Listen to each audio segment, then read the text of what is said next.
kami kali ini, saya Balamanda sebagai presenter. Saya Cika sebagai narasumber. Saya Rafael sebagai narasumber kedua. Di sini kami akan membawakan podcast dengan tema pendidikan yang berjudul Efektivitas penerapan pendidikan jarak jauh di zaman kini. Pendidikan jarak jauh disingkat juga PJJ. Sebenarnya apa sih PJJ itu? PJJ atau pembelajaran jarak jauh adalah sebuah metode pembelajaran yang diterapkan banyak sekolah pada saat pemerintah mengeluarkan perintah untuk lockdown selama pandemi virus COVID-19. Banyak dari kita para pelajar mengalami apa yang namanya PJJ itu. Tak sedikit yang mengeluhkan metode pembelajaran satu ini dan tak sedikit pula yang merasa terbantu dengan metode PJJ itu. Isu yang akan dibahas dalam diskusi kali ini adalah efektivitas penerapan metode PJJ di zaman pasca pandemi COVID-19. Mari kita dengarkan pendapat dari masing-masing narasumber. Kita mulai dari Cika. Sebagai pelajar, apakah kamu lebih pro terhadap kebijakan ini atau termasuk tim kontra?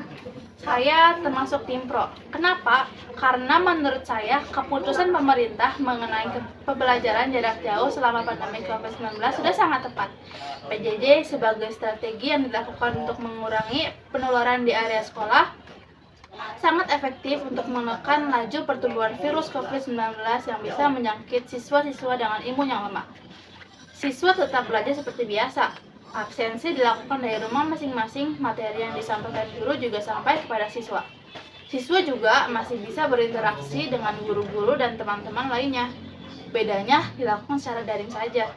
Mungkin pada awal penerapannya, para siswa dan guru butuh banyak waktu untuk beradaptasi. Tapi dilihat dari penerapan PJJ selama lockdown pandemi COVID-19 kemarin, PJJ berjalan dengan lancar. Penerapan PJJ di luar masa lockdown pandemi virus COVID-19 pasti sama efektifnya dengan saat pandemi kemarin. PJJ akan sangat berguna bagi siswa-siswa yang tinggal di kawasan yang jauh dari sekolah. Kebutuhan internet dan perangkat elektronik bisa disediakan pemerintah menggunakan dana APBN. Dengan adanya bantuan pemerintah, para siswa juga yang tinggal di kawasan terpencil bisa belajar dan berkembang sesuai perkembangan zaman saat ini. Baik, kita sudah mendengarkan perspektif dari kaca pandang Cika. Sekarang mari kita beralih ke narasumber 2, yaitu Rafael. Pertama-tama, apakah kamu mendukung pernyataan yang disebutkan Cika? Ya, kalau saya sih sedikit kurang setuju ya, karena ya ada beberapa orang itu tidak mendapatkan bantuan berupa gadget dan juga sinyal itu tidak mencapai ke pelosok-pelosok yang dimana itu akan menyulitkan bagi siswa untuk belajar. Ada ya, tapi ada juga bantuan yang berbentuk yang dimana ada di satu lokasi yang dimana disediakan untuk sebagai media untuk belajar siswa. Ya seperti ya diberikan laptop, tablet dan lain sebagainya. Ya tapi untuk di sini ya saya itu pernah ada acara TV yang dimana itu ada pembelajarannya, tetapi itu sinyalnya tidak sampai ke rumah saya, yang dimana itu akan menyulitkan. Padahal untuk para guru-guru itu menyuruh saya untuk belajar dari situ, dimana saya harus belajar sendiri lah inti nama ya.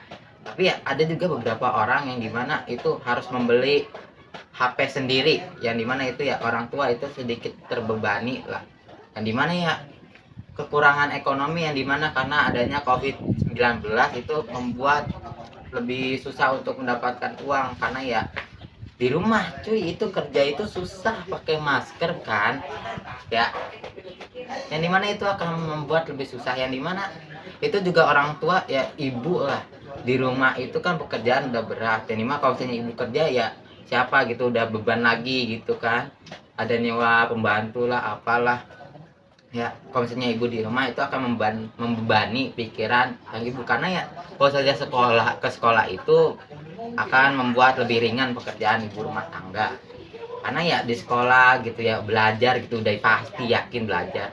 Tapi kalau misalnya ini kan di rumah itu bisa jadi kita itu sebagai murid berpura-pura belajar tapi sebenarnya main HP, ya itu juga membuatnya kurang efektif ya.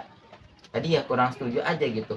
Bahkan ya untuk ini ada meningkatkan kasus perceraian, yang dimana saya pernah membacanya di internet, yang dimana kasus perceraian itu meningkat sebesar 5% dikarenakan masalah ekonomi, dan dimana itu membuat kasus perceraian meningkat. Bahkan ya gara-gara udah mempunyai anak kita harus membeli HP yang dimana makin membebani orang tua. HP kuota itu kan tidak diberikan, harus beli sendiri. Jadi ya saya kurang setuju aja dengan pendapat Ika, karena ya itu kurang sih, karena ya ada beberapa orang yang tidak mendapatkan fasilitas dari negara gitu. Sekian dari saya. Baik, setelah mendengar dua pendapat dari tiga perspektif yang berbeda, saya bisa menyimpulkan bahwa penerapan metode PJJ di masa pasca pandemi virus COVID-19 adalah jalan alternatif bagi siswa yang hidup di daerah terpencil untuk tetap bisa mengikuti perkembangan zaman. Walau cukup kurang efektif mengingat dana APBN yang harus dikeluarkan, lebih baik lagi dana negara yang ada digunakan untuk pembangunan akses jalan menjadi lebih baik lagi. PJJ jika digunakan pada kondisi darurat mungkin masih bisa diterapkan. Namun, jika kemudian diwacanakan secara menyeluruh masih butuh banyak persiapan. Dibutuhkan pemerataan sarana prasarana pendidikan untuk daerah di pelosok dalam. Terima kasih kepada Rafael dan Cika yang telah memberikan pendapatnya sebagai narasumber. Dan juga terima kasih kepada teman-teman yang bekerja di belakang layar.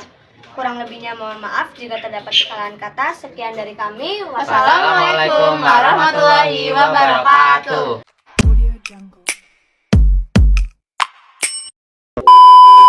Mungkin pada awal penerapan para siswa dan guru butuh waktu Allah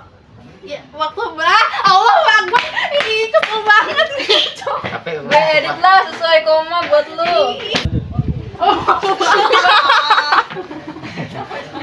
Apalah Badain mesinnya ya guys ya.